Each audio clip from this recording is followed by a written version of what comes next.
মাত্র 30 টাকায় মেহমানদের কিভাবে নাস্তা করাবেন সেটার জন্য আজকে নতুন আইডিয়া দিব। হ্যালো ফ্রেন্ড, কেমন আছেন সবাই? আমি মেহেদি ফুডি আর নতুন একটা চিপ রেটের প্রাইস রেঞ্জ দিয়ে আপনাদের হচ্ছে মেহমানদের কীভাবে মেহমানদারি করাতে পারেন। আমরা অনেক সময় বিকালবেলা মেহমানরা আসলে আমরা বিস্কুট চা দিই, তখন আমরা ভাবি যে কী বিস্কুট দিও, মাথা নষ্ট হয়ে যায়। যাই হোক, আপনারা যদি একটু প্ল্যানিং করে আমরা বিস্কুটগুলো আনি বা স্ন্যাক্সগুলো আনি, তাহলে কিন্তু আপনারা 30 টাকার মধ্যে এগুলো কমপ্লিট করতে পারবেন। যারা আমার মতো গরিব আছেন তাদের জন্য এই আইডিয়া অবশ্যই কাজে লাগে। প্রথমে আমি যেটা দেখছি এটা হচ্ছে নিমক হালাল বিস্কুট। এটা হচ্ছে নোনতা বিস্কুট, এটার প্রাইস 5 টাকা মাত্র।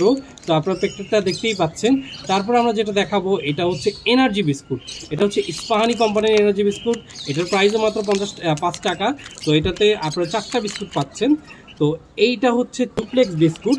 এই ডুপ্লেক্স বিস্কুটটা হচ্ছে ডাবল ক্রিমের বিস্কুট, আপনারা দেখতেই পাচ্ছেন। তো এটার দাম হচ্ছে 10 টাকা।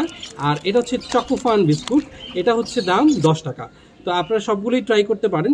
তো এটা ছিল আপনাদের আইডিয়া দেওয়ার জন্য নতুন একটা ভিডিও, 30 টাকার মধ্যে কীভাবে মেহমানদারি করতে পারেন। আপনাদের যদি আইডিয়াটা ভালো লাগে এবং নতুন নতুন আইডিয়া চান চিপ প্রাইসের মধ্যে, তাহলে অবশ্যই দেখবেন মেহেদি ভাই ফুডি এবং অবশ্যই ফলো এবং সাবস্ক্রাইব করবেন। থ্যাংক ইউ সবাইকে।